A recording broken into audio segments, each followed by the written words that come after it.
Heads only. I think we live, Dale. Let me see what we got. It's been a while since we've done a show. It's been a minute. I think we back. I hope they can hear us. Let me check. I think we got sound. Let me check something, Dale.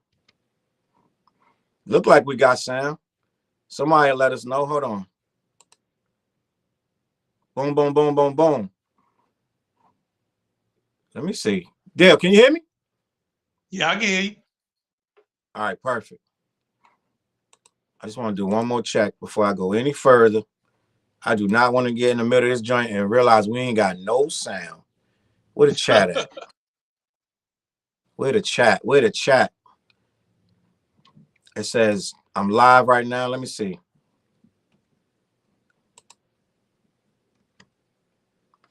Damn, I don't think we got no sound, right, Bone? No sound? Oh, hold on. I'm live. No, we good. We got sound. Let's go, man. The role of the ghostwriter in hip hop. Old heads only. I hope y'all can hear us. Troy in the building. Trey Porter. Yo, listen. This gonna be a good topic, gang. Good evening, Trey. This gonna be a good topic with everything that's going on. My name is Charles Brown. Right there, it's called Dale Man. No name. Dale AKA Man. AKA 4 Eyes, the Ugly Professor. Yes. We got a show called Old Heads Only. Dale, we was talking about doing this topic about a week ago, wasn't we? Longer than that. Yeah, a couple weeks. Let me see if my joint looking crazy on here. Hold up, bro. Trey said the sound is good. I'm looking at okay, that's good. My output though. My output looking crazy. My joint looking crazy, bro. Hold up, dude. I gotta figure this out. This ain't looking right at all. Hold on, champ. I ain't trying to get in the middle of this joint. This joint looking crazy. Hold on. We're gonna get it right. Let me see something. Hold up, Dale. I do not want to get in the middle of this joint. Found out it was all for nothing. Oh, it's just me now, live. All right, we're going to get into ghostwriting. I guess that's a big topic right now, being that some more reference tracks came out about Drake. So we're going to get into the past of ghostwriting. Okay, there he is. I ain't got to talk as much no more. All right, I think we good there. It's that daggone. Can you hear me, Brad? Yeah, I can hear you. All right, there we go. We back. We live. Listen, we don't need to start over because I think everybody's still with us. Yo, the ghostwriter. Dale, let's talk about this because I use Drake in the thumbnail, so people gonna think we talking about Drake as ghostwriter, but Drake ain't the first dude to use ghostwriters. No, far from it. I want to have a discussion about the history of ghostwriters in hip hop, and do we need them? First of all, I think we should start off on our own personal opinions about ghostwriters, how we feel about ghostwriters. For me and you, we've been in this hip hop thing for over 20-something years. I want to get your opinion of a ghostwriter. And I think it's a long history. It don't start and begin with Drake. No, what's your opinion of ghostwriter?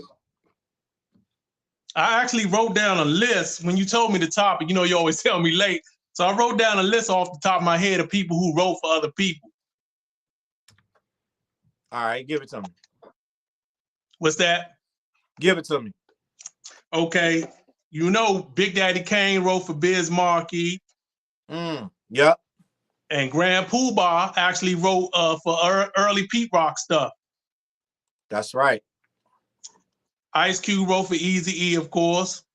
Right.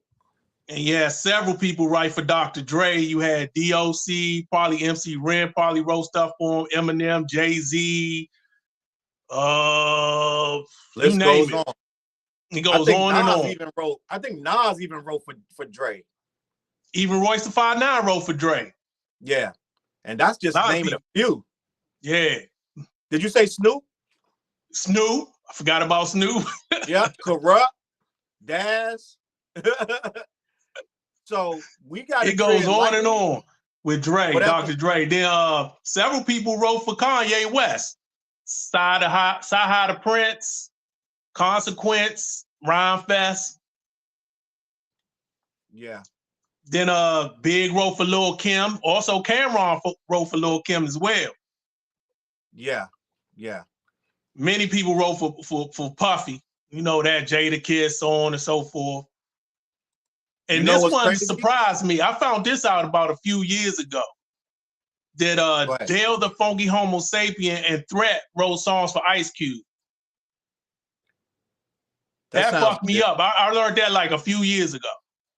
That sounds legit. I wonder. I kind of remember hearing that something about Dale wrote some rhymes for Cube. Yeah, because King T said it in the interview that Threat and Dale wrote songs for him, and Dale even said it in the interview that he wrote some. They didn't give specifics like which songs, how many. They didn't give specifics. Benjamin said Snoop has ghostwriters too. Oh yeah, that's true. You said that. You said his new stuff. A lot of his new stuff he got like a lot of his stuff. He let the homies write for him so they can get some buzz. Like he let them write so he can. That's what he said. He said he let them write so they can get, get a little money in their pocket and da. Because Snoop don't really got time to write like that. Yeah, he's so busy, all over the place.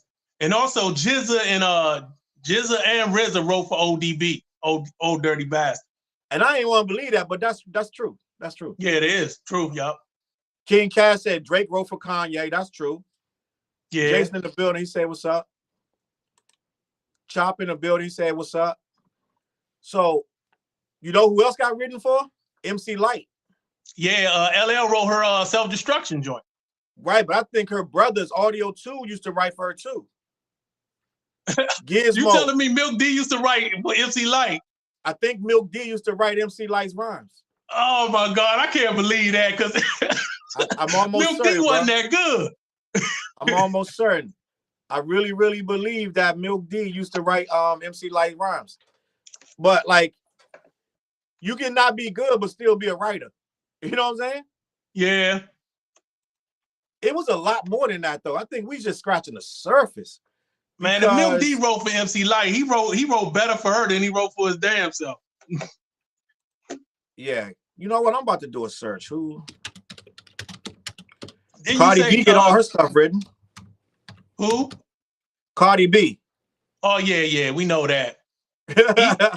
Ain't that new diss song that girl talking about she get people to write for? That chick that's dissing her now? Yeah, Bia. But that's like, you know what I'm saying? That's just whatever. You know what I'm saying?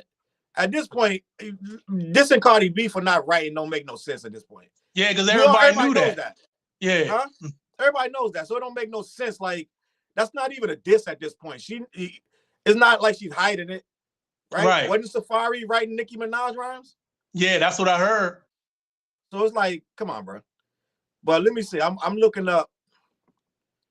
Let me see something. It's way more than this. It's way more than this. We ain't even scratched the surface, bro. Dead ass. Let me check the comments too. Didn't you say Kid wrote all the Plays rhymes? Yeah, allegedly Kid said he wrote all the rhymes for Kid and Play. And then King Cash said that Lil Wayne had writers. I heard Gilly used to write his rhymes. I heard Gilly used to write his rhymes. It's always been a rumor, but they've never confirmed it. He always said it's not true. Wayne always says it's not true. Everybody says he got ghostwriters, and Wayne always say it ain't true. So I don't even know, bro, to be honest with you. I think it's some truth to it, but they haven't proven it. They haven't proven it. So I don't know, bro. But let me check some. I want to see, because I know it's way more rappers. Before we get into how we feel about it, I know it's way more rappers that had their rhymes written for them. Some people say Pat was writing for Remy. I don't believe that. But But what Pat wrote for, like after she got out or before she even went in? I don't know. Because they wasn't even together before she went in. Yeah, I don't know. But Iggy Azalea, they saying she got written for, which I mean, come on. Yeah, yeah. Let me do some. Cassidy's claim he wrote a whole bunch of people's rhymes. Yeah. Let me see something. I say he wrote for Travis Scott. Travis Scott don't strike me as somebody who really a writer anyway. You know what I'm saying? But let me check something because I want to see something else. Because I know, one second. I know something about MC Roxanne had her rhymes written. Now she claims she wrote her own rhymes, but I remember hearing something about Roxanne Shantae, somebody writing her stuff, but I can't say for sure. She probably jumped down my throat if she heard me say that. But I know LL used to write for Run DMC. See, I didn't know that until I heard y'all your other podcast, The What Show. When you said that shit, I was like, I've never heard that shit before. He wrote quite a few of their joints. I'm trying to remember the specific. I think You Talk Too Much. Quite a joint. When you really pay attention, you're like, oh, that's got LL written all over it. Yeah, you fucked my head up with that one. I knew nothing about that. He got quite a few joints that he wrote for them. But yeah, so I want to talk about, first of all, their place in it. So does that disqualify any of these rappers? If you're going to, it's hard for me to put somebody in my top 10 if they don't write their own rhymes. With that being said, Ice Cube is in my top 10. So when I heard that a few years ago, I was like, oh man, I don't know if I can keep him in my top 10. So the thing about Cube though, we know Cube's but he wrote for other people. We know he's a writer. Yeah. And we know his pen game is crazy. So right. We can't take that away because that's I don't know to what degree they wrote. Yeah, right? See, I don't know either. So we can't just be like Ice Cube is disqualified. We don't know what they wrote, if they wrote, and what degree. Maybe they wrote a whole song and he liked it and was like, I'm gonna say that for you. I don't know what degree they wrote for Cube. From the interview, I'm not ready to give that. I'm not ready to give from the interview, it sounded like Threat and Del the Funky Homo Sapien wrote like a whole song for him. Now, if they did it once or twice, I don't know. But it came off like they wrote a whole joint for him. So let's just be honest. Back in the day, right, when hip hop was still being formed and figuring out what's what, it wasn't that bad to have somebody write something for you, right? It wasn't ideal, but it was a well-known thing that people was writing for people. So I think we started looking toward it being really bad as hip hop grew. But in the back in the days, in the 80s and in the early 90s, well, early 90s, you wasn't that frowned upon because you got your rhyme wrote. It didn't become a thing until people start saying who's the best. When people start trying to judge who's the best, and he's the top nigga right now, that's when all that shit came into play. And think about it. You think Eazy-E would have said Ice Cube writes the rhymes that I say? He would have never said that if ghostwriting was looked at. The word didn't even exist. Ghostwriting didn't even exist. A lot of time we was in the studio, nobody wrote my stuff, but we would be in there collabing and just vibing on stuff, right? And be like, the stronger MCs would be like, yo, I got my whole rhyme. But the ones that's like need more help, they get help. Nobody was like, I'm ghostwriting. It was never a thing like that. You know what I'm saying? We were just trying to make a complete song. You was trying to make the team better. So I don't know. It was never as bad as it got right now. Right now, it's like the worst thing in the world. Let me check these comments. We got quite a few. Donnie said Mad Skills is the illest ghostwriter. Yeah, he goes. I heard he did some ghostwriting, but I don't know for who. Salute to Donnie Battle. Yeah, he did do.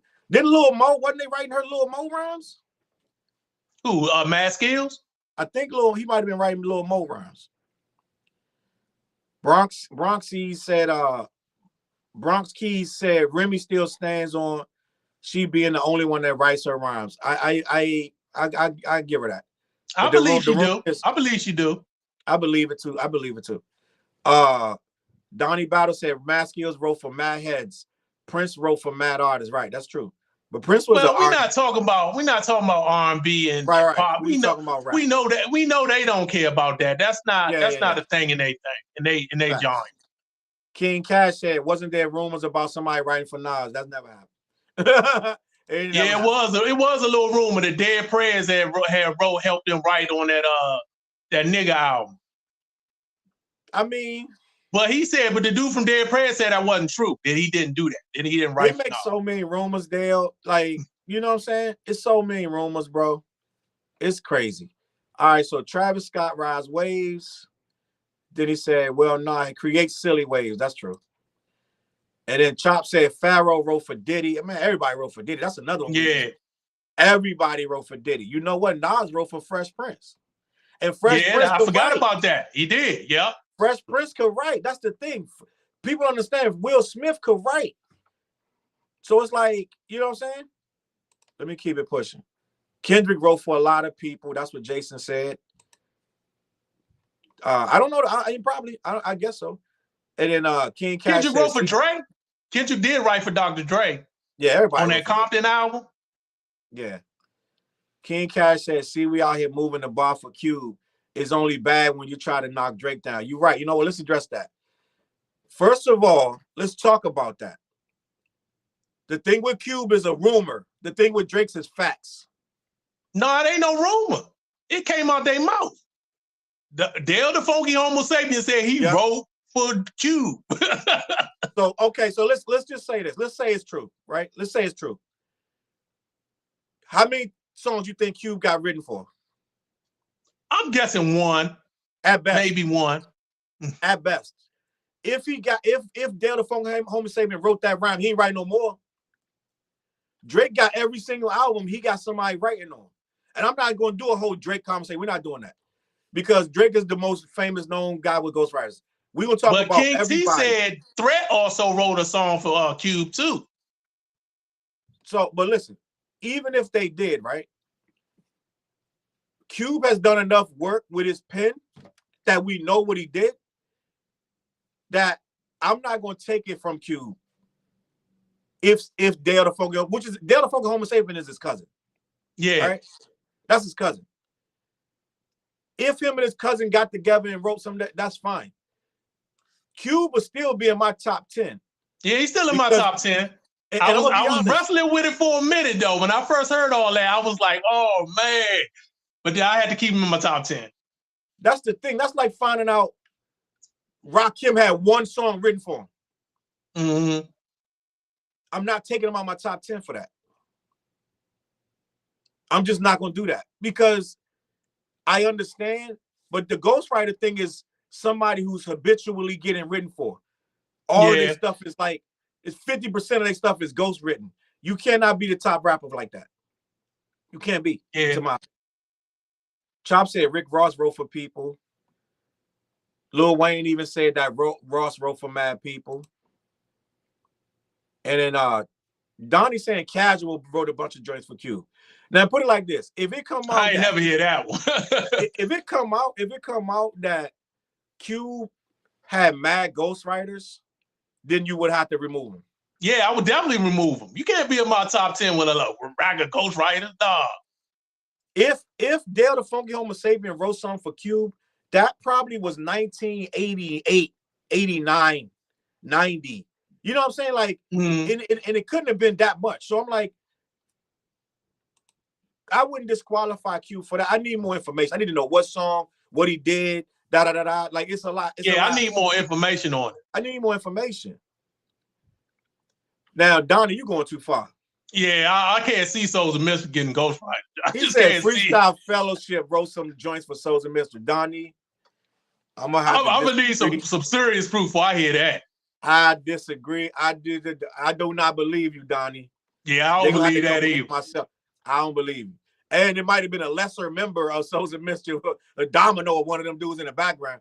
I don't believe that Souls of Mystery got no rhymes. And first of all, they used to go to freestyles together.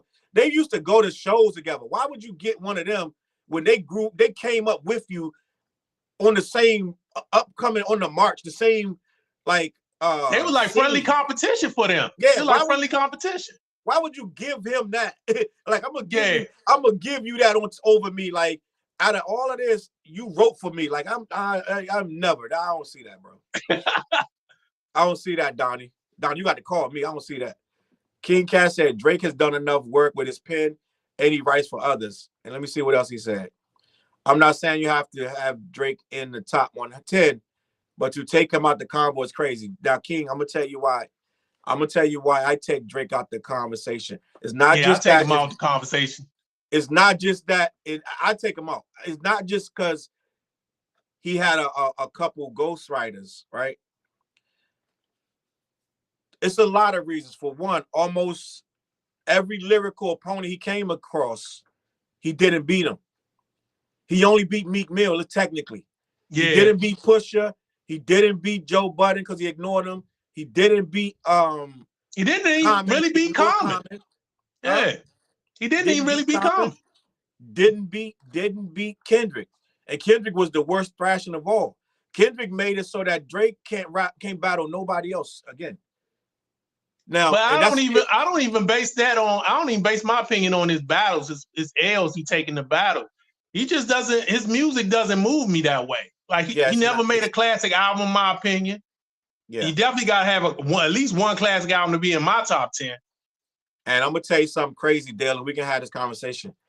I'm taking J. Cole out of any top 10 conversation. Well, he was never in none of my top 10. No, he was inching in mine. He was inching in mine. He was knocking people. I was interchanging Cole and Kendrick. Like my top 10 was fluctuating, especially my top 20. He definitely was in my top 20. Because I was like, this kid putting in so much work. He's doing so much nasty, like he's just doing a lot. And I was like, he got to be in there. But this fiasco about apologizing and deleting the, I'm never ever gonna. I can't.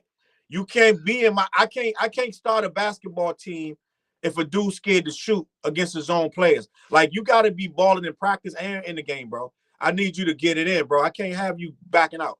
So I'm removing Cole from top 10, top 20 conversation. Just dead ass. I'm sorry. And somebody could dispute that. Whatever. He just haven't. Well, I don't really knock him. I don't knock him nearly as much as you do for that apology. He just never made an album that I consider a classic. So that's why he's not in my top 10. Yeah. But we need him. You know how they say we need you on that wall. We need him though. You know what I'm saying? He got the potential to make a classic. We need that. And he got the potential. There's no question about that. I'm rooting for him. I like him. It's potential. I think he's making good albums there. So yeah, he making good albums. He make good albums. He don't make bad albums. I don't think you got to make a classic to be in the top conversation. You know what I'm saying? In my top 10, you got to have at least one classic. Because everybody in my top 10 got at least one classic. So how I'm going to knock them out if they also got other good albums as well? Facts. So Jason said Daz Effects. I don't know if anyone wrote for them, but they were always dope. Chop said Sauce Manley? Sauce Money. Sauce Money used to write Money. Sauce Money, Max B wrote for Jim Jones. I can see that. Bronx Keys said Drake and Q aren't comparable, though. There's a whole host of reasons why he doesn't belong in the top 10. Plus, writing for Beyonce, Alicia Keys doesn't count. He's right. You're right. Bronx is right. They're not writing the same. And Cube changed hip hop scope.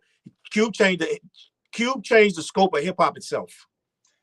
And plus, Drake is so all over the place. He's singing most of the time. He's doing the calypso. Yeah. He's doing the Afro beat. He's so all over the place. It's hard to like put him in that hip hop top 10 or top 20. For the same reason, I can't have Kanye in mind, because Kanye's all over the place and he's got 100 writers and you know what I'm saying. I can't have him in mind either. So it is what it is. It is what it is. But the role of the ghostwriter, I want to talk about that because look at all the people we named. We obviously need those ghostwriters. Would you agree? Yeah. Take away the Chronic. Take away, I think Salt and Pepper was getting their rhymes wrote. Yeah, Herbie Lovebug probably was writing some of their rhymes. Nobody's taking away Drake from hip hop, right? Nobody's saying Drake can't be a part of hip hop. But what we are saying is we're not going to put you on the same level as a Nas, a Rakim, and KRS-One who really wrote their rhymes. I don't feel like, I'm going to be honest, I don't feel like you can be even jumping into people's conversations if somebody got to write your rhyme. Like you can't even, to me, Kanye can't step to a rhyme writer and try to diss him. You know what I mean? Mm. You can't even diss a dude that really write their rhymes if you don't write. Now you can do it, but it's almost invalid because I'm like, that's your ghostwriter saying that. Yeah, that's crazy. Wasn't some rumors that through this battle between Drake and Kendrick that Drake had even writers on his battle songs? Is this they're saying that, and one of the I think it's Family Matters has somebody writing credits on the side of it. So yeah, that's crazy. If you're still, they're saying that he didn't even write back to back. They're saying Daylight wrote back to back. So it's like your biggest battle win, somebody wrote it. That's crazy. Stop battling. It's almost like dude a fraud, man. I hate to say it. Not dead ass, but listen, I don't want to get too Drake on this. Bronchi said the bars he wrote for Kanye were weak. Who are we talking about back at that time? Oh, for Drake. And then King Cash said, if you don't think Drake has a classic, that's wild, but I guess that's the difference of generations. Is that a generational thing? I like, first of all, I think Kendrick got classics. They in the same generation. Yeah, but no, he's talking about the sound. He's talking about if you think Drake don't got classic, it's probably because your ear is, he's trying to say your ear is older. Right? Well, how's my ear old? It is old. I embrace my age, but I'm saying how's he? And what he's saying, if I'm saying Kendrick got classics, and he and Drake came up at the same time, how's my? I don't understand. Because Kendrick makes Drake makes music for younger people. Okay. His sound is more of a modernized sound. Kendrick will still give you a boom bap sound, and Kendrick's subject matter will relate to an older. See, that's what we need to be really talking about. Drake's subject matter isn't of the ilk of the top 20 rappers because it's mad very limited, and that's it's not timeless. Then he basically saying it's not timeless. It doesn't evolve. It doesn't change. It doesn't go, out of a certain like type of bubble. It stays right there. It's always the same. You never get too deep. It never gets too philosophical. It's just right there. It's face value. So that's why people like. So I get King Cash, and I understand what he's trying to say, and it is to a degree generational, because a lot of younger kids gonna say Drake got 4 classics, right? Yeah, it's older people, in their late 30s, 40s that think one of his albums, Thank Me Later or something is a classic. Thank Me Later. Yeah. I like Take Care, and I like the one album that everybody says is his weakest album. I like it because it flows. I like Views. A lot of people I hated Views. Yeah, a lot of people say Views is trash, but I wasn't listening to Views for rhymes. I let Views just play, and Views almost like background music, like white noise. I can't tell you hardly nothing on there, but I remember liking that album. You see what I'm saying? It wasn't a rap album to me. That's the difference. So, like, if you're looking for a pure rap album, then you're not getting that from Drake. He said that years ago. He said, "I'm never going to just rap." He said that. He's like, "I'm never going to just rap." And on the what do you say?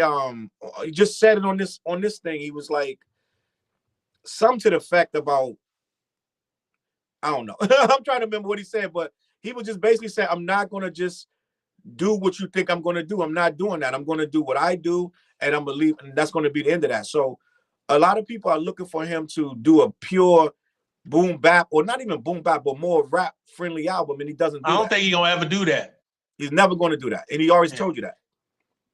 Let me see. Chop said, I can't discredit J. Cole because he bowed out of a battle. I want to have that conversation one day, Dale. I had a problem with him at first, but then as I saw how the battle went, I don't blame him now. I don't even blame him for not wanting to be a part of that shit. Oh, let's get into that narrative, Dale. Let's get into that narrative, Dale. Y'all gonna make me do this. Y'all gonna make me do this. And I'm gonna get a bunch of comments. I'm gonna get into that, but I want to get into this J. Cole backing out of this battle. And Fliz told me that the last week we was on the What Show. Fliz was like, "It ain't that serious, bro." Because I was like, I'm never gonna ever look at this guy the same. I'm completely changing how I feel about J. Cole forever. And Fliz was like, what I will say, it's gonna be hard for him to cover these raps saying he rap better than everybody else after that. Like I'm the rawest nigga on the mic. He can't. It's gonna be hard for him to say that type of shit after that apology, though. And that's why I'm going with it, Dale, because he got here by saying that. Yeah. You see what I'm saying? No, people not listening to me, bro. They're like, looking at how like you just said, the narrative, looking at how the battle turned out, he did the right thing, right? Dale, that's like me going into a shooting range with a gun, and I'm shooting everybody's targets. I'm hitting everything. Bah, bah, bah, bah, bah, bah, bah. I'm in it, bro. I'm shooting everything. I'm the first person shooter. Then another dude come in, he starts shooting at my target, and I'm like, you know what? I'm good, fam. You got it. No, you was shooting. You was shooting. You said, I dare somebody to get in the way. Soon as Kendrick got in the way, he bowed out. That's not the spirit, bro. That's not what we do, bro. I would have rather he said nothing. Yeah, he shouldn't have said nothing. He should have said nothing rather than make a record. And this is what people don't understand. He didn't bow out because he didn't want to be negative. He bowed out because the record he made was trash. That's what people don't understand. They like, J. Cole had the foresight to know that the battle was going to. J. Cole just made a trash record. It was like, you know what? I don't even want to try no more. I'm good. I'm going to bow out. So he didn't bow out on some noble shit. And that's what people not understand. They thinking like he just came to his senses, his spirit. And he said, that was the lamest thing I ever done. He bowed out because the record was trash. Y'all was in the chat. Dale telling me it was trash. I was trying to defend it. Y'all was in the chat telling me it was trash. I'm the only one in the chat defending it. Y'all going in there like, come on, it's lazy. All that stuff is lazy. I'm in the joint trying to defend. I'm like, nah, I'm trying to defend him. And then how many days later he gonna go and say, I'm backing out and I'm gonna delete it. So we are rappers, bro. We got this top 10, top 20 for a reason. You know why the people in my top 10 and top 20 is in there? Because I know they're gonna go. They're gonna spit, they're gonna make records, they're gonna go hard, right? Yeah. They're gonna do this hip-hop thing right. They're not gonna get one toe in and then bow out. They're not gonna do that. That's true. Anybody in my top 10 got this, they handled it. Yeah. That's why they in my top 10. It's just that simple. I can't have you in my top 10 if I'm scared that he might bow out in round 2. Yeah. It is what it is. He bowed out in round 1. I can't have no rapper bowing out, bro. So no, I don't respect him. And even people, just like you said, oh, seeing how the battle went. How the battle go? Let's talk about the battle. Drake told this nigga, he said, yo, where you at, Kendrick? Nah, where you at? And he told him, every time you respond, I'm gonna respond. Yeah. And guess what happened? By song 4, he was like, you know what? I'm good. I'm checking out. You got that. Right? No, the battle went how it's supposed to go. It's a rap battle. It went how it's supposed to go. One dude's gonna quit sooner or later. Guess who quit? Aubrey. Yeah. He quit. The battle didn't go negative. It went exactly how it's supposed to go. 2 dudes gonna battle, they're gonna say some stuff until one of them realizes it's over. How did Jay and Nas end? Jay lost. Yeah. He tried to come back with Super Ugly. He lost. He lost before he dropped Super Ugly. Yeah, pretty much. So a battle goes until one dude lose. So Cole didn't do the right thing. He suckered out of a battle. I ain't got nothing against what you say. I totally understand where you coming from. Bronx Key said exactly. Let me keep it moving. King Cash said, do you have to be a battle rapper to be the best rapper? No, but he wasn't duck no. He's right. Drake didn't duck no smoke, and I would put Drake in my top 20 before J. Cole. That's how the turn of events. This battle showed me, bro. It said, yo, Drake gonna battle. It's like if we at the basketball court, that light-skinned dude gonna fight with you. You know what I'm saying? Like, that light-skinned dude, he may be singing and all this stuff with the girls, whatever, but when dudes want to fight, Drake gonna take his shirt off and he gonna fight. Win, lose, or draw. I don't know what Cole might get on his bike and ride away. Let me keep it moving, bro. Sean Bates said the DLC wrote some verses for Snoop and Dre. Yeah, I already said that earlier. Snoop conceded years ago when he did that Lottie Dottie song. He conceded years ago that I don't care what y'all think about me. Who? Snoop. When Snoop remade Lottie Dottie, Snoop was the biggest rapper in the entire world, and he remade an entire song. At that point, Snoop was like, I don't give a shit what y'all say. Yeah. And what year was that? Was when Doggy Style came out, like in 95? About 94.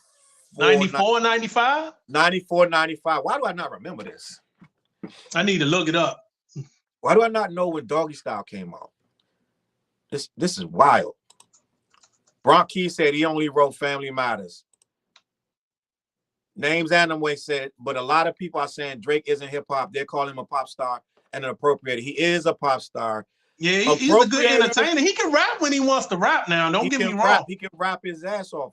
Appropriator is a harsh word, and we would need to have another conversation. Listen, I wouldn't argue for him not being an appropriator. Let's say that. But somebody can make a case. I wouldn't argue. I wouldn't want to be his defense attorney against him being an appropriator. No, I wouldn't go that far with him. Right?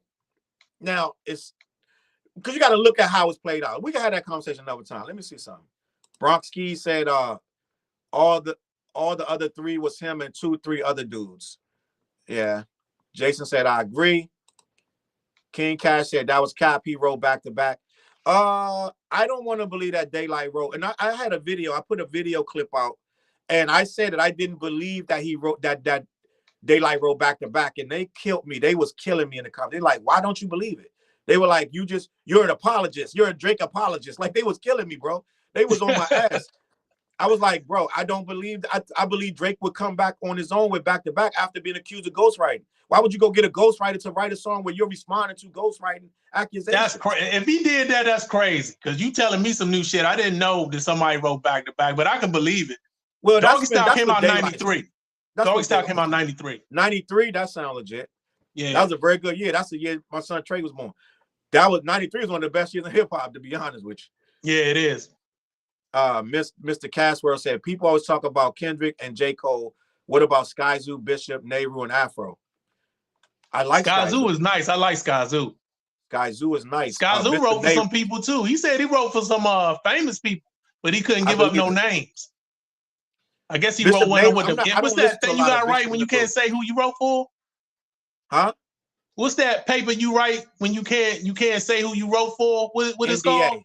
NDA. Yeah, he said he wrote for some famous people, some big names, but he couldn't reveal their names. Yeah. I rock with Skyzoo. Now, Bishop Nehru, I don't know him like that. Afro, I don't listen to a lot of that. So you're right. We need to talk about them more. Maybe the next show, we can do a show. We're going to do a show about all underground. They'll know a lot of underground. I know a lot of underground. Is he talking about Bishop Lamont or is it said Bishop Nehru? So that's all one name? I guess so. I don't know. We got to look into that.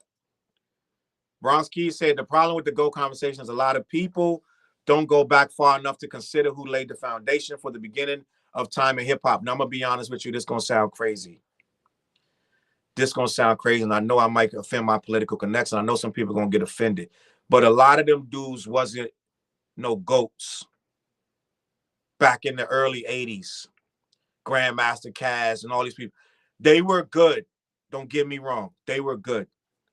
But they didn't transcend past that time. Yeah. Right? As soon as the style changed, 99% of them dudes was washed. Yeah, even Run DMC had problems. I'm going to be honest. I'm talking about before Run DMC. He's talking about Grandmaster Flash 3 and 5, Treacherous 3, all them 80s rappers, right? They were good and they laid the foundation. Nobody's taking nothing from them. And some of them was really nice. But them rhymes, rhyming surpass that type of style.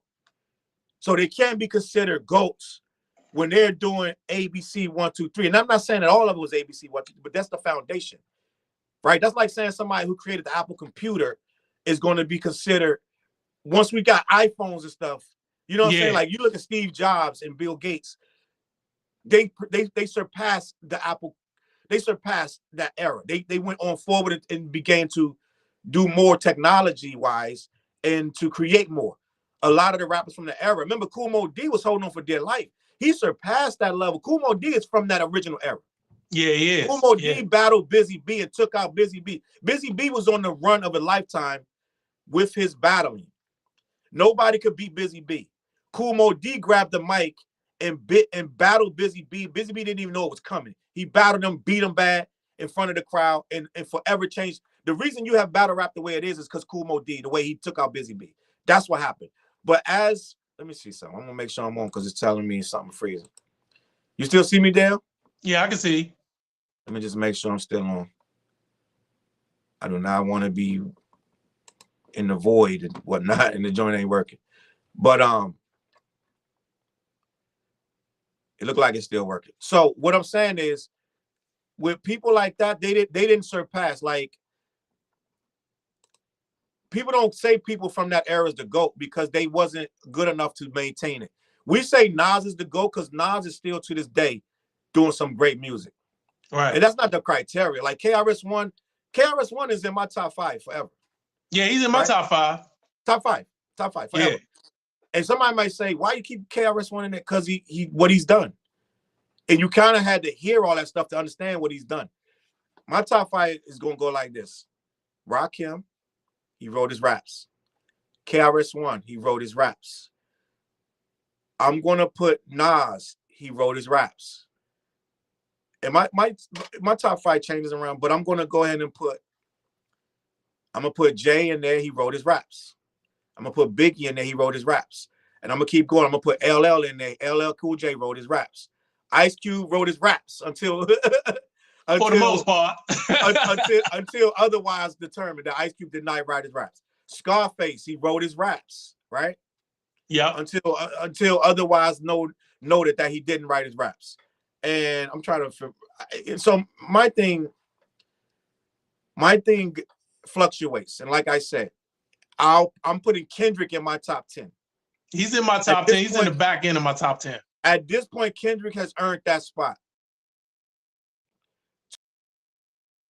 Being the biggest, and if I did Tupac, did I say Tupac? No, you didn't. But he and yours. So Tupac, I'm gonna put Tupac in my top 10. So that's my top 10 right there. KRS, Rakim, Nas.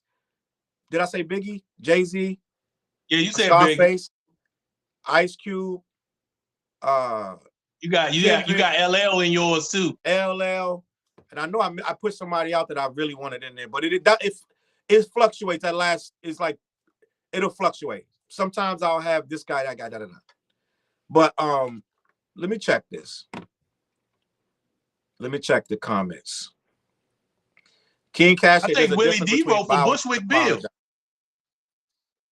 What? I think I heard Willie D wrote for Bushwick Bill.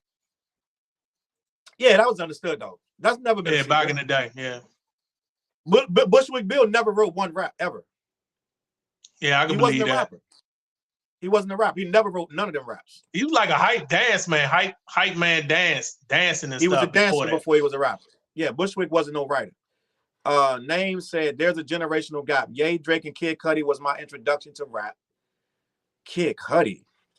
I didn't connect to gangster rap or conscious rap at the time and didn't realize how resistant old heads were to melodic rap. All right, let's have this conversation. It's not that we're resistant. It's a little group called Boom Boom Boom Boom Boom Boom Boom. They used to sing. It was Whistle. The group Whistle from the 80s was singing. We had a lot of rappers that UTFO was singing. That's what I'm trying. Slim Kid Trey from Farside was singing. Singing his ass off. Singing his ass off. It's nothing new. We can go. What's them dudes that had that song? They was out of New York, and they had quite a few songs. And Ghostface uses them all the time on his stuff. We talking Force MDs? Force MDs was the original singers. Yeah, they was singing almost more than they singing more than they was rapping. They was first of all they was rappers first. And then they blew up with singing.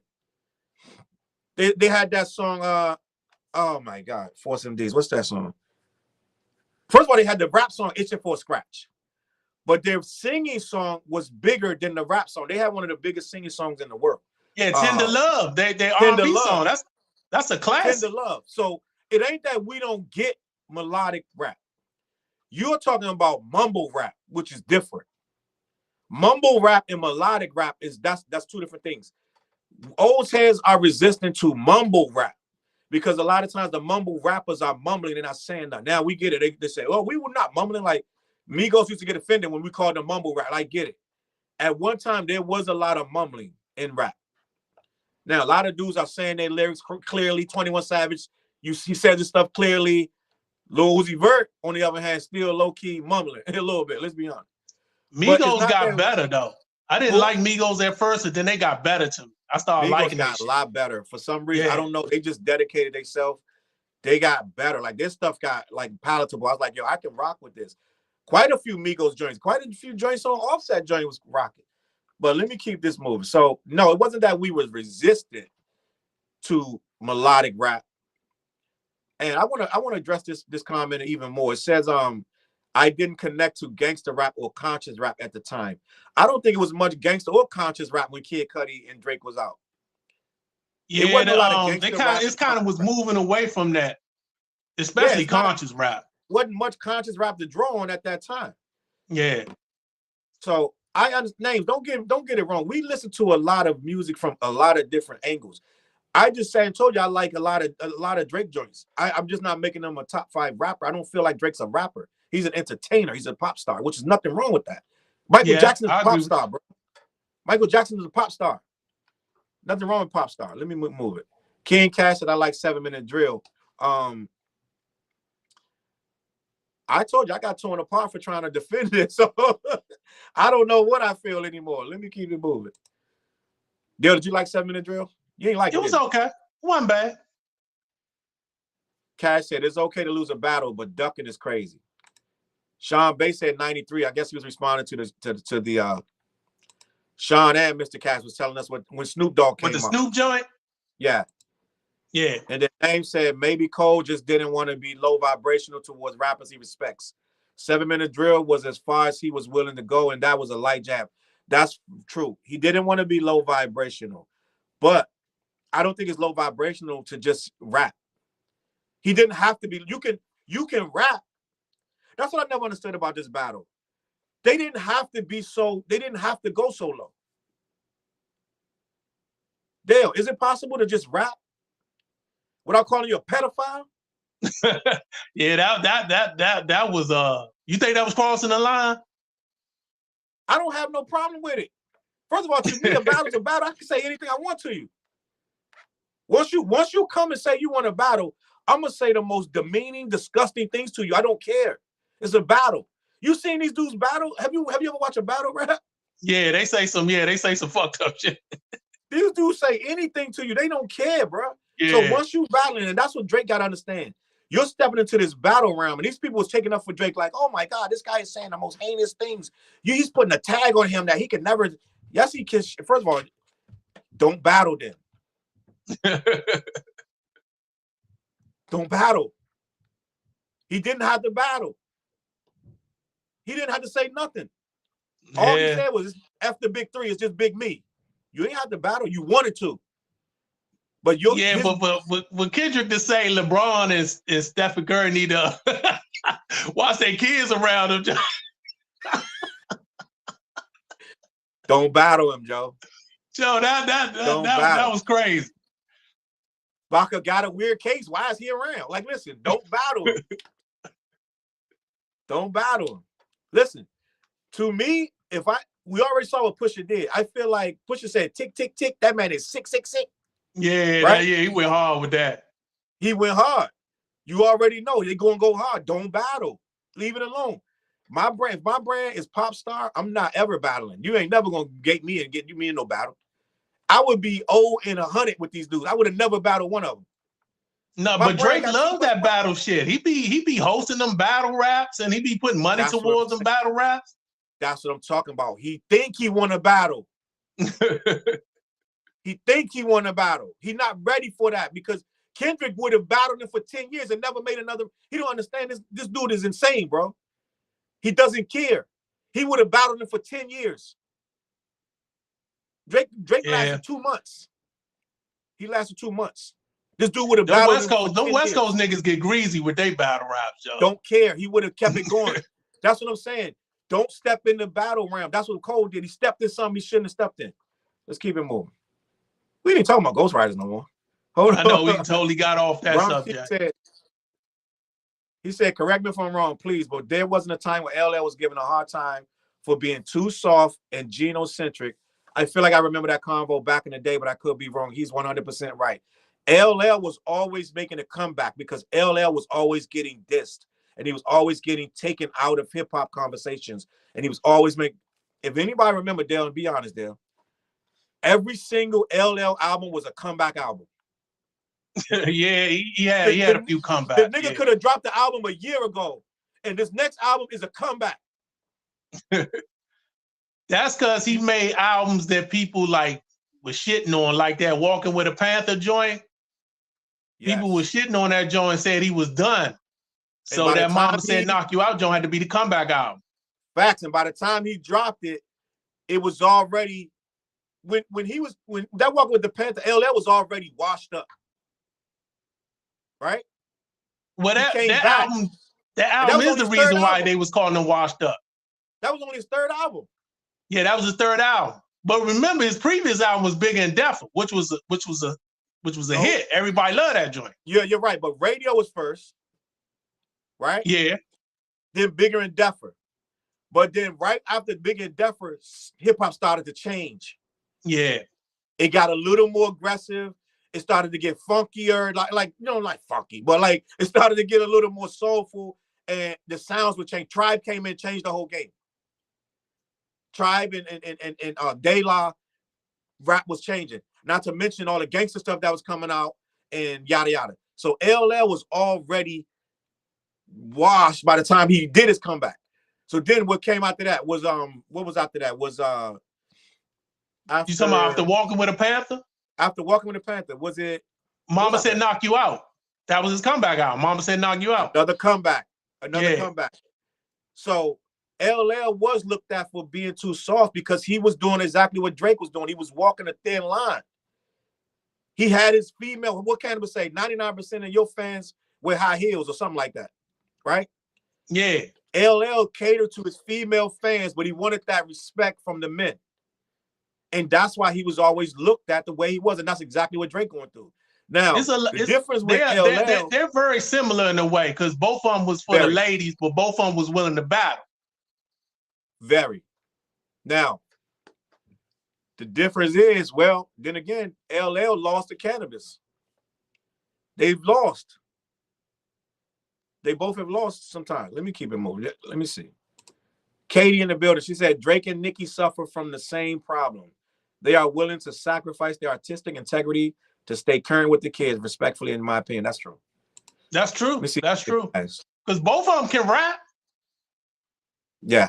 Both of them can rap their ass off. They just choose to make pop songs.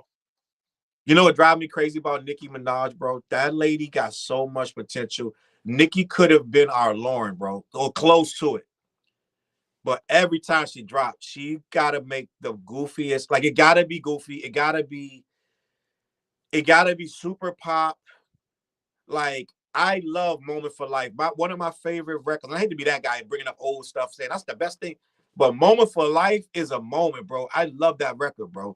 Hard ass beat. She was open and honest on it. It was like a dope ass. Her verses was dope. It felt like somebody that really was engaged and tapped in. This stuff that Nicki be dropping right now be like mad contrived, mad like, let me try to be different and try to make a pop record everything got to be pop, everything. And it's maddening, bro. Mr. Cash said Bishop Nehru worked with MF Doom. He's a young dude, but he nice. There, we sleeping. We ain't get. Okay, I never heard of him. I heard of Bishop Lamont, but not Bishop Nehru. We gotta check him out. Bronk Key said, "Nah, you're right. I'm just saying the conversation for a lot of people starts with Biggie." Then he said, "I'm talking about going back further than Biggie." Got it. Oh, he's talking to Katie. Drake era over. I agree. Is the Drake era over? Let me keep it moving. Vic in the building. He said, "I'm the GOAT." I know I'm the GOAT. Salute to Vic in the building. Screw Drake. Let me see what else we got. So they're having a back and forth about Biggie and Pac. We're not even gonna get into Biggie and Pac right now. Mr. So Cass why said, do you? Okay, I'm gonna ask you a question. Why do you feel? It seems like, well, maybe it's kind of hard because the numbers are so lopsided. But it seems like a lot of producers who rap get their shit written for them, and there's a lot of female rappers that get their shit written for them. Is that why you think that is? Or is it fair because, you know, the numbers are so lopsided? Not as many producers rapping and many females rapping as it is dudes. Just dudes that just say they rappers. I'm gonna be honest with you. It's a couple of reasons why females getting written for. A lot of females are getting, let's just be honest, a lot of them getting used by men. Men want to put them in front of the camera and use them for their body and make raps for them and put them out there. They want to put them out there because they can sell records with them, right? Now, you do have the women that can write their own raps. I believe Lotto writes her raps. Nicki Minaj writes her raps. I believe Bia is claiming she writes her raps. Rhapsody writes all her raps. Rhapsody writes her raps. Dale just did a review for Rhapsody. He just put it on. We just put it on the other page, the CLBMG page. He just did I name her album, Dale. You just did an album review. Please Don't Cry. Please Don't Cry. And you said the only issue with it was too long. I just felt it was too long, but it's a good album. Yeah. So we got quite a few rappers. What's the girl Shot Rock from? She's on what's the name of this record? She's on Rhyme Sayers. Yeah, Rhyme Sayers. But ain't she from DC? She's from DC. So they got a bunch of female rappers, but the ones that get thrown in front of us are the ones that dudes are writing their raps for and making them say heinous stuff like whatever, right? And we're not giving the ones that really can write no time to shine. Now you say, why do producers get written for? Because they producers, they can't write. Yeah, but I'm a producer and I write. But I'm not on their level, so you know I'm not producing for 1,000 people at one time. So I guess you will have somebody write for you. I can't see me having anybody write for me, but I get it. How many people can? And I used to do it all the time. I don't do it no more. But how many people can make the beat, like produce the beat, then write to the beat, do the hook, the chorus, go in the booth, say all that, come out, mix all that stuff, do all that stuff together. It's hard to do all that on a high level. And a lot like Beatnuts used to do that. Diamond D did it. Diamond D used to do that, but this is people from the 90s. I don't know if Rod Wave is doing that right now. I think Rod Wave might make his beats and make it and write his rhymes. I think he does. J. Cole most certainly does. Yeah, but I see him as a rapper first, then producer. So yeah, but Dale, he made most of his beats up until recently. Yeah, but I know, but he rarely like. I'm talking about producers we see first as a producer. Like I see Diamond D as a producer first, even though he write his own raps. You see what I'm saying? Because he started out producing other people, then he started making his own out. You know what I'm saying? That type of thing. Let me see. Keep it moving. Mr. Cashworld said, Professor Griff said he ain't a rapper, but he did have an album back in the day. That's back when everything goes. Anything goes back then. When Griff was coming out, man, they was writing for anybody. They was putting anybody in front of that mic. They was putting anybody. Yeah. Like, I'll write anything for anybody. Like, it didn't even matter. I think 357, Oaktown 357, I think all of them, they wrote all of that for them. Like, you know what I'm saying? Like, yeah. MC Hammer, I don't even know if Hammer wrote all his stuff. Like, it was like anything goes back then, bro. Anything goes. Let me see. Tender Love, that was when we were trying to figure out Tender Love. Willie D once gave Bushwick Bill them hands. He did. They fought more than once. Bushwick Bill and Willie D could not stand each other. They did not get along. He did not go to Bushwick Bill's funeral because he could not stand him. He hated him. Even when he died, I heard that. He's like, I'm not going to pretend like I like this man. I did not like Bushwick Bill. So you see that little nigga Bushwick Bill fight Willie D. Willie D ain't no small dude, Joe. No, but Dale, it's called low center of gravity, bro. A low center of gravity, you trying to punch down. It's hard to hit a midget. Yeah, I mean, that had to be funny to see that shit, Joe.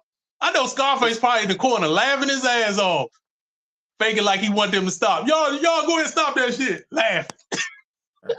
I plug my mic in, but my phone dying. But look, let me see. Damn, I swear they was an R&B group. He's talking about when we was talking about Force MDs. Force MDs was a rap. They were called the Force MCs. Then they changed their name to the Force MDs and started singing. Full Force. I don't know. Full Force rapped a little bit too, right? A little bit.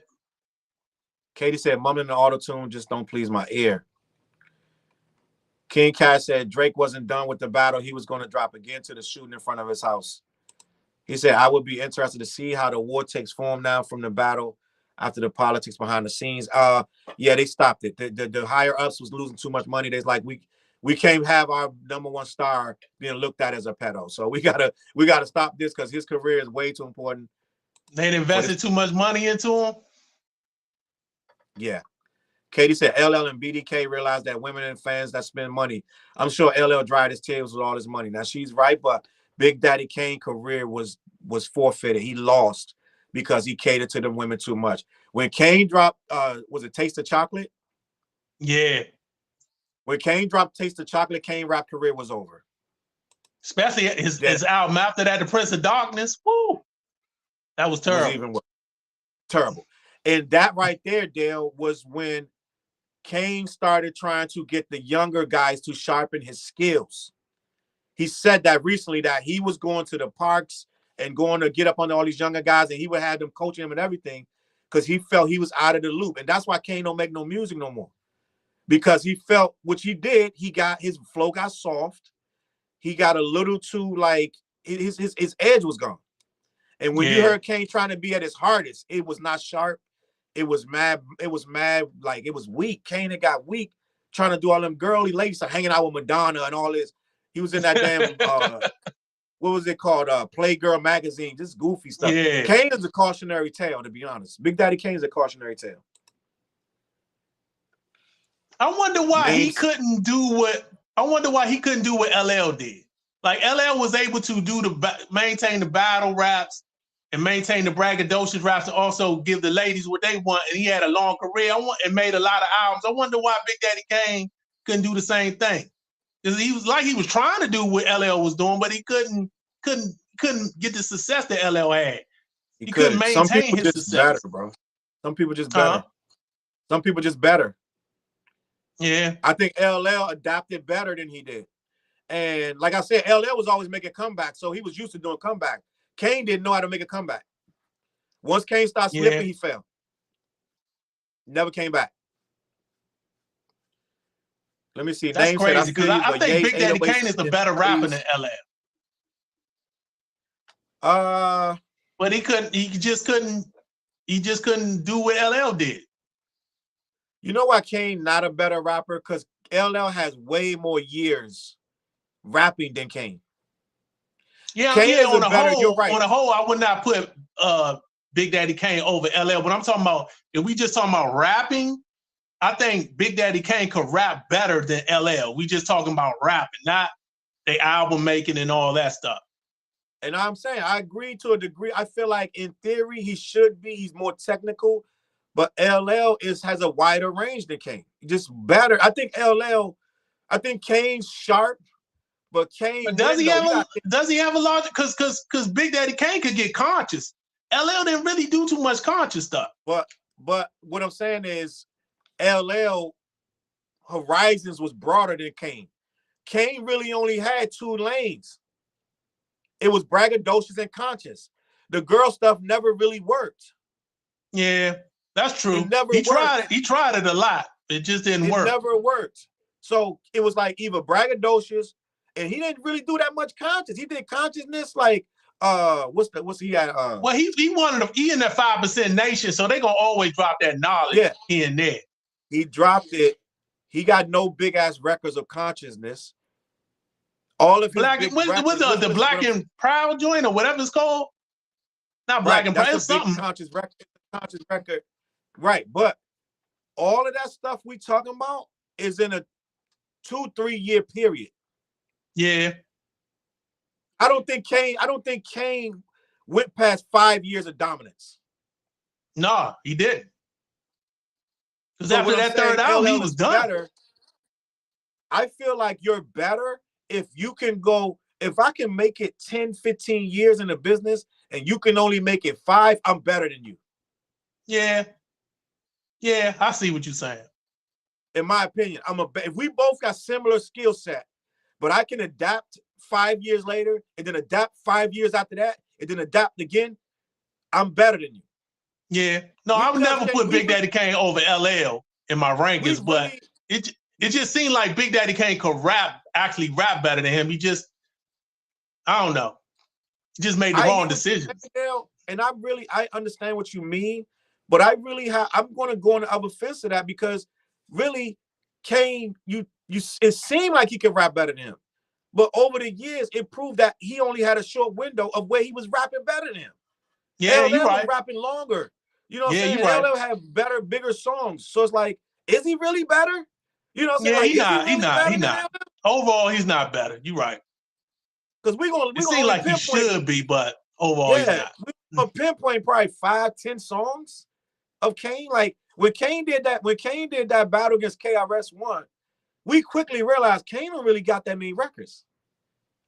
Well, that's what I was saying before the battle. I said, I don't see how he can compete with KRS-One. He did a bunch of freestyles. Yeah. And he to me, he did a better job than KRS. But his performance was better.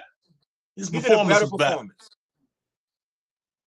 But you hear Big Daddy Kane every now and then be on somebody's feature within the last 10 or 15, 20 years, and he'll kill it.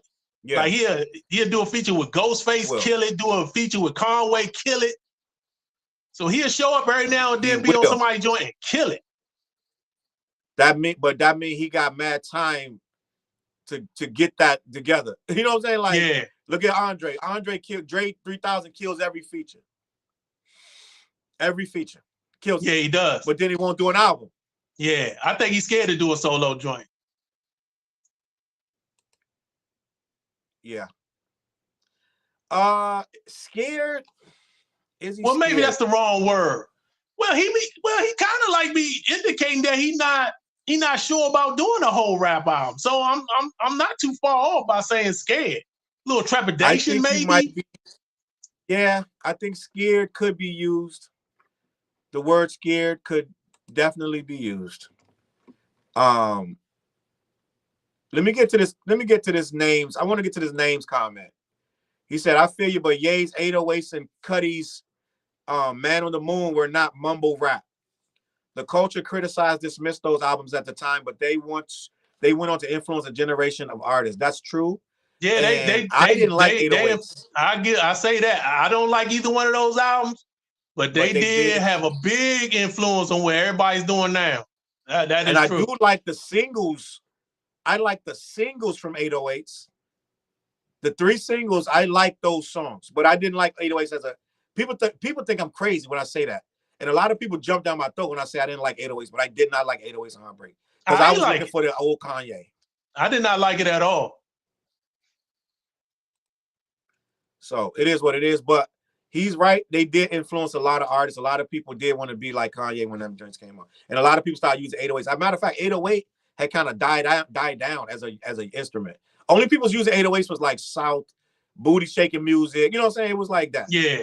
And then Trap picked up on it. Trap picked up on it after 808s though. In my opinion. Let me see. How are rappers supposed to keep reinventing themselves over multiple decades? New cadences, new flows without outside help. I think it's unreasonable to expect them to create music in a vacuum. That is true. And that's why KRS-One can't survive in this decade to me. That's why a lot of my people in my top 5, top 10 can't survive now. Nas has beat the odds because of Hit Boy.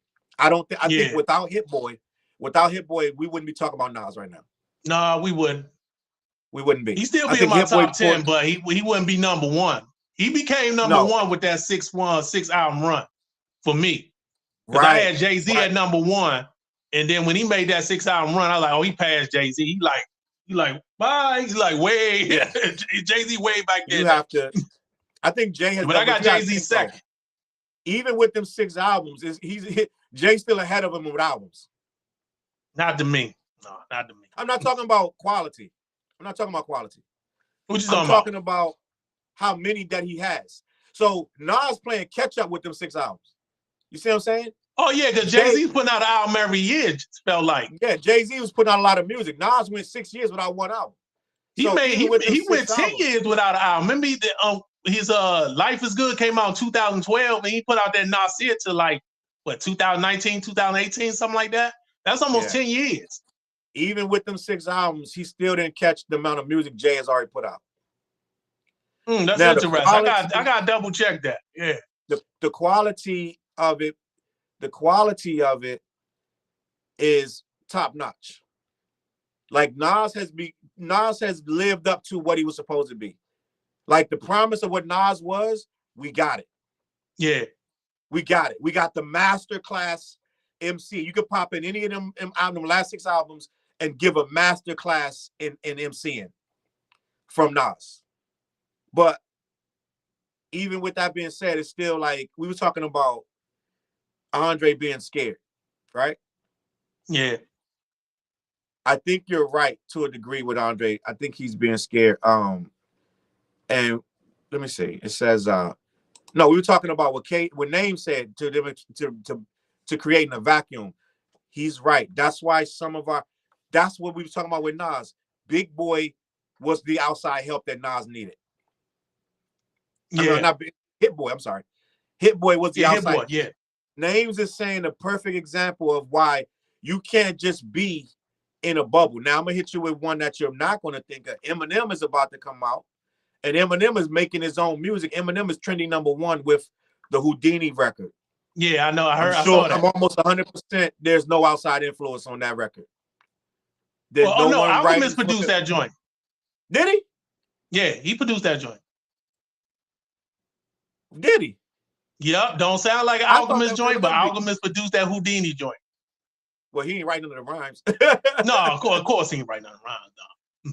So what I'm saying is, the question was new flows and cadences. I'm sure Alchemist is not telling Eminem how to rap. No, I'm pretty sure of that. But Alchemist can rap himself on the low. Yeah, he low key. But Names is saying, do you expect him to create in a vacuum? He's speaking on like Drake and Getting outside influence is one thing. Drake be out and out taking these dudes' flows and their cadences without their permission. He just find a new one and take it. Yeah, that shit is, when I heard that shit was crazy. So that's different. I'm gonna get to your question. I see you, King Cash. Let me get to that. But it's Katie said if it was Playgirl Centerfold that killed it for BDK. When he did that Playgirl, yeah, it kind of hurt. I mean, the ladies liked it, but I didn't see it. So I was like, this dude washed. And Katie said LL worked harder. He did. I think Kane just didn't know what to do. You know how some people just don't know what to do? He just didn't know what to do. Let me see. No one ever talks about Schoolie D. That's my man. But Schoolie D had a very short window. He influenced the entire gangster rap culture. Yeah, he's credited as the first gangster rapper.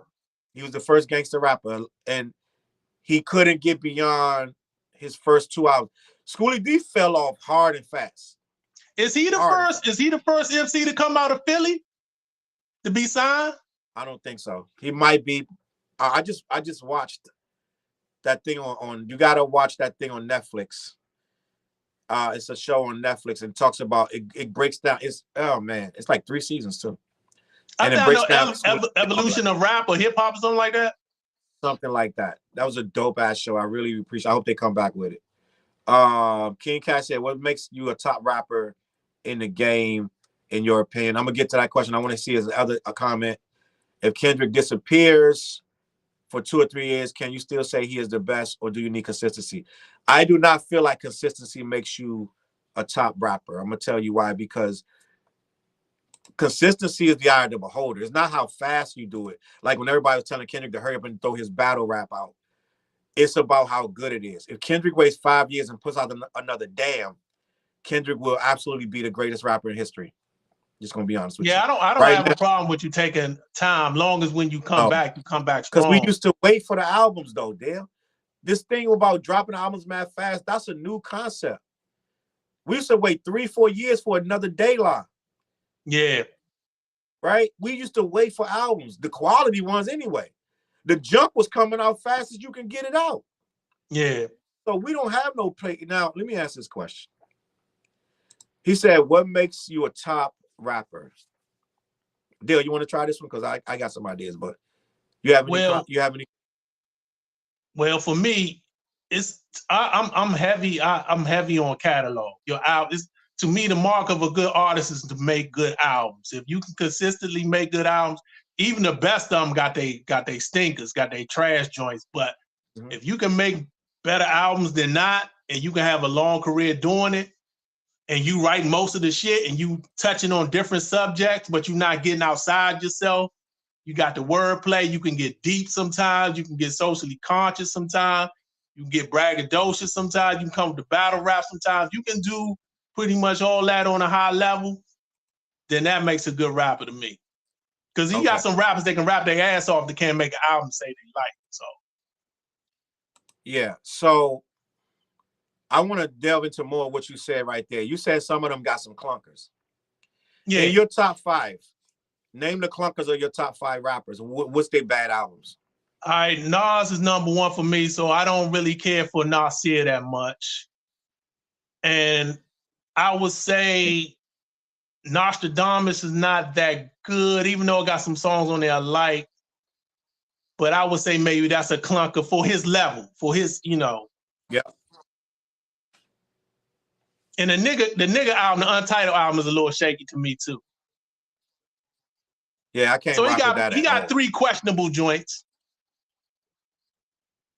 Jay-Z, I don't really care for Magna Carta. And Kingdom Come is shaky. I like the first half, but the second half is kind of bad. Just say so. He got like 2 or 3 clunkers. KRS-One got a couple of them. KRS-One last album was a clunker to me. The one he just dropped last year. I thought it was better than the one he had before that one. I forgot though. You reviewed that one. You reviewed that other one he had too. I forgot the name of it. I didn't like I Am an MCRU one too, but I did like The World Is Mine. The World Is Mine. I thought his last one was better than The World Is Mine to me. I thought that was better than The World Is Mine. All right. He had an album called Chris Styles that I really didn't care for. I don't know if you remember that album. It came like in the 2000s. It's called Chris Styles. Didn't care for that joint. Nope. So he got his clunkers. And Rakim, he got the Master. I really don't care for the Master. I really didn't care for the 7 Seal either. So Rakim going to drop a new album. Did you see that? Yeah, he producing it all himself too. He did what? He gonna produce the whole album himself too. Oh boy, okay. I didn't know that. He got a lot of features on it, like that new Ghostface joint. He leaning on features a lot. That Ghostface joint disappointed. Half of that Ghostface joint disappointed me, Dale. Yeah. I like the first half, second half I didn't like too much. First half was crazy. Then he started doing all this new school stuff. We need a conversation about why older cats feel they gotta try to do this new stuff. And you do gotta be relevant, but I don't think relevant means mimicking the young kids. Yeah. And I don't think relevant means dumbing down. Busta Rhymes' last album was total garbage. That's pretty much all he tried to do was get that new sound. It just didn't work. What is called Blockbuster? Yeah. That album was terrible. Blockbuster might be one of the worst albums I have probably heard in 15 years. It just got worse and worse. I think I like one song on that album. I listened to it several times too, trying to give it a chance. I like, this joint is terrible. It was hard to sit through. Yeah, it was hard to sit through. Bad. I was like, I can't even get through this. I said, why am I listening? I'm trying. I'm like trying. It was trash after trash. I was like, oh my God. And he had just came off a classic. That damn Extinction Level 2. Yeah, that was a good ass album. Good ass album, damn near classic. And I'm like, how you get from that to this? But that's listening to them kids too much. Yeah. But let me see. Nostalgia is carrying M's Houdini record, especially that music video. I like Houdini. I understand. That's okay. There's nothing wrong with that. I understand what's going on. I like nerdy, comedic, goofy Eminem. I just do. I like the video is entertaining though. I will say the video is very entertaining. Maybe that's why I like it, because I probably wouldn't listen to the song without the video. I probably wouldn't. But I like the nostalgia. I'm a nostalgia dude. I'm a dude that'll go watch Star Wars, a new one, where they clearly just fan servicing, and I'll still be like, you know what? I'm okay with that. I just like nostalgia. I like nostalgia, whether it's good, bad, or different, right? So I like Houdini. I get it. He took abracadabra, made a beat, and made a rhyme, and I like the fact that he's bringing back something that was that's 20 years ago, Slim Shady. Yeah. So for him to bring it back and the whole world accept that, it is what it is. Why you don't like it, Dale? It's I don't know. It just don't do nothing. It's kind of silly to me, but I mean, he makes silly songs. That's what he does. But I never could get into his silly songs like that. Yo, I just did a reaction video. Yeah, I know. I watched it. Did you watch it? You see the part when I broke down the lyrics of that? Yeah. I broke down the lyrics of that, and I said, if you say this without the beat and you say it in a different tone, this rhyme is not a bad rhyme at all. If you listen to what he said, he's got bars in here, but it ain't his rapping. I think it's the beat more so for me. I don't really like the production on it. Yeah. It sounds like an Eminem beat. And I'm like, why would you go to Alchemist to make a beat that you will make? Yeah, that didn't make no sense to me. I didn't know Alchemist. I saw a picture of Alchemist. I was like, why is Alchemist in here? Yeah, Alchemist made that beat, but it sounded like a beat that Eminem will make. And I'm like, get an Alchemist type beat. Don't have Alchemist make a joint that you will make, but you know. But he's doing an amazing rollout. He's making it a movie. It's like an interesting concept of he's going to kill Slim Shady, and the only way to kill Slim Shady would be goofy. Slim Shady, the concept of Slim Shady is goofy, so you can't come with some. You know what I'm saying? You can't come like freaking Conway the Machine on the joint. He got to make it. He got to make it kind of like pop friendly, even though he got the rhymes. He got some rhymes, and he got to make the music a little more crowd friendly. So I get it. You know what I'm saying? I don't hate it. It's just something I wouldn't listen to on a regular basis. King Cash said, y'all don't have Lil Wayne in your top 10. No, he's not in my top 10. Damn, we sound old as mother. He's not in mine, but I would put him in my, he could be in my top 20, 25. But not my, it's the guys that's in my top 10 are too, they are too legendary to take them out. I'm just going to be honest with you. And I like Lil Wayne, but anybody that knows about hip hop know Lil Wayne didn't get serious until the Carter. I think it was 2 or 3. Let me check. I think it was Carter 3. That was in the 2000s though. Carter 2. Hold on. Let me see. Hold on. The Carter. Was it the Carter? I will say this about Lil Wayne. He be killing features. Every time he's featured on the joint, just about he kills it. So I will give him credit for that. He's like the king of the features. I give him that type. Yeah, I think the Carter. Let me just double before I say this, right? He got serious either the Carter or the Carter 2. Where he listened to Jay and a lot of people's why they were legendary, and he studied the game, and he really became really that dude. The Carter 2 is the 5th studio album. Let me see the names on this joint. Best Rapper Alive, Hit 'Em Up, On the Block, Shooter. Yeah, I think this was the one that he finally impressed me. The Carter 2, December 6, 2005. And I'm going to tell you, when I first heard the Carter 2 was in New York. I was riding through New York one night, and he had just dropped the Carter 2. Is that the album with Millie on it? Or that Carter 3 with Millie on it? A Millie. Which Carter is that song on? That's on the Carter 3. Okay, all right. That's his biggest album right there, Carter 3. Yeah, but the Carter 2 to me is when I realized, oh, this dude really is about this game. He really trying to be great, right? So when he dropped the Carter 2, before that, I was like, he's still playing with this. He's not really trying to be great. After the Carter 2, I was like, oh yeah, this dude is really about that. And that's when I started to respect Lil Wayne. He got Fireman on there, Hustler Music, Shooter. Let me see the features on here. Ron Isley, Robin Thicke. Yeah, I like the Shooter joint with Robin Thicke. That's my joint. Yeah, this the joint where I was like, okay, now I was like, oh, he studied Jay. I could tell. I was like, oh, he studied Jay.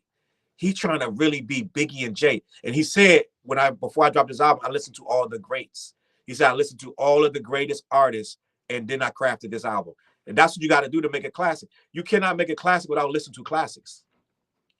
You just cannot make it. And I think, let me see. Dame said, thoughts on Jack Harlow as a rapper. He's had one of the biggest hits this year. He went to a pop rap crossover format after this attempt to be more lyrical on Jack Man fell flat commercially. Yeah, his album when he rapping, I got that album when he rapping. There ain't really no commercial joints on there. He can rap. I was surprised. I think it's called. I think the name of the album is called Harlow or something like that. Does he say the name of it? He didn't say the name in the comment. But I feel like I need more info on Jack Harlow. I feel like he can rap, but I think he's still doing a Drake impression and sometimes. Yeah, that's what a lot of people say. Yeah. And which is, listen, you gotta make your money, bro. If you want to be big in this game, you gotta play the game, and I understand. So I don't hold it against nobody. I used to hold it against people. Now, MC Hammer, I learned like, yo, Hammer, Tone Loc, Vanilla Ice, they were playing the game. I get it. That don't mean I gotta like it or don't like it. It's just they let them do what they do, right? That's why I'm not one of these criticizers of like Drake and Lil Uzi Vert and all these guys. Let them do what they do. We over here doing this. You know what I'm saying? The artists that I support, I'm going to put in Freddie Gibbs. I'm going to put in Nas. I'm going to put in Conway. I'm going to put in Benny, right?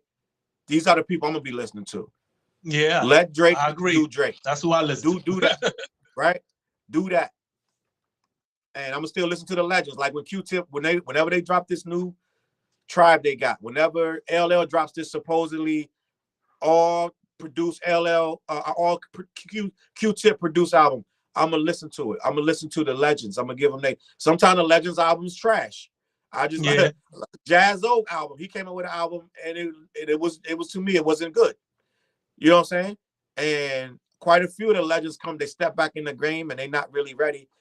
But I'm kind of curious about this Rakim album though. I'm curious. I'm scared curious though. Like, please don't be bad. I don't want it to be bad. I'm gonna listen to it but I'm hoping that it's dope. We will see. We will see. You know what I'm saying? But I got a feeling Common and Pete Rock joint gonna be nice. It ain't dropped yet, right? I ain't miss it, right? No, the whole album ain't dropped. They got a single. Single's nice. Okay. All right. Real quick, what you thought about that Nas and Primo song? Because a lot of people was upset with Primo's beat.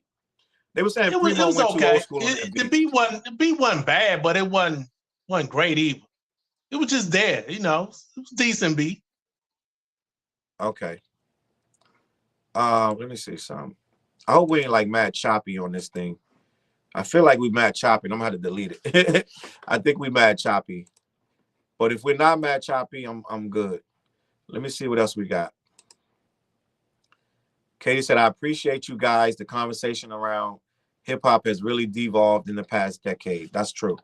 So listen, let's wrap up this ghostwriter conversation. I feel like I don't have a big problem with ghostwriters until you try to say, I'm the best. I agree. Totally agree with you. I don't have a problem with it too until you start trying to claim you're the best. Once you try to say you're the best, then we got a problem. Yeah. I don't want to hear you being the best when you got to go to Joe Schmo and get your verse. I can't rock with that. That's why I have no problem with Dr. Dre and Dr. Dre don't be like, I'm the best rapper in the whole world. Like, he just spit his raps. We all know he didn't write it, but I had to do argument. I've always liked Dr. Dre rapping. I've always liked his voice. Always liked him rapping on the mic. He just good, bro. Especially the second Chronic album, Chronic 2001 or whatever it was. He going on that joint. Yeah, I feel like I had a dude argue me down that there's no way that he doesn't write him rap. He said he thinks he's lying to people. He said Dr. I don't know why he would lie about that. That would make him even greater if he was able to produce and rap, write his own shit on a high level like that. It don't make no sense. But bro, I think we did enough. Let me just see something. I hope that everybody can still hear us. I hope we didn't like lose any type of steam. I know you never had nobody write for you. You've been rapping for a long time. Have you ever wrote for somebody? I wrote for a lot of people. I helped a lot of people with their raps. But I don't look at it as a big deal. I don't look at it as a big deal. Quite a few guys was like needing rap. I was writing whole raps for people, but that was in the 90s. I feel like now, see, I didn't know you wrote for people in the 90s. I feel like now if I gotta write your rap, you don't need to be rapping. Not with me. If some young cat came to you, you wouldn't write for him? Absolutely not. Like a younger cat? No. But the thing is, I'm different though. I don't have no problem with ghostwriters. I don't have no problem with you getting your rhymes wrote. I have no problem. But for me to sit down and put my pen to the paper for you, me personally, I don't have the time to do that. I got my own raps to write. I don't have the time to write your raps, bro. Well, I'm sure if you was getting paid, you would do it, right? Wouldn't you do it if you was getting paid? The bag will have to be very severe. Dale, my standards are super high. And I don't really do stuff just for money. Like, let's say if a major artist was like, yo, they want you to write this and they're going to give you, my wife will be like, yo, you better do that. You know what I'm saying? You better do that. But I'm not seeking that out. And I wouldn't even be like enthused to do that because it's a lot with that. Now I got to try to fit and figure out getting your head. And then, you know what I'm saying? It's a whole thing. And I got to try to rewrite if this ain't working. Like, it's like a lot at this point. You owning me, like, yo, don't write this different. You could be talking to me crazy now. You know what I'm saying? Like, and I hear stories about that too. People when they get interviewed, they talk about writing for people. They be like, no, that ain't good enough. You gotta rewrite it. I know one guy said he had to write something like over and over and over again. Yeah, it ain't enough money in the world for me to do that. Cause I take my words so strongly, like, yo, I'm like, I wrote that and that shit's bomb to me. You know what I'm saying? Then he like, nah, write something else. Like, nah, are you crazy? You know what I'm saying? Not at this point in my life. I'm too tired, bro. I got too much shit going on. I can't be writing your raps, bro. I'm sorry. But I have no problem with ghostwriting. It's like, here we go. 10 ghost-written tracks. We probably didn't mention all these. Let me get this. Getting Jiggy With It was written by Nas. I heard he wrote Miami too. Yeah, I think he did. Wow, Run DMC wrote for the Beastie Boys. I didn't even know that. I could believe that. Paul Revere.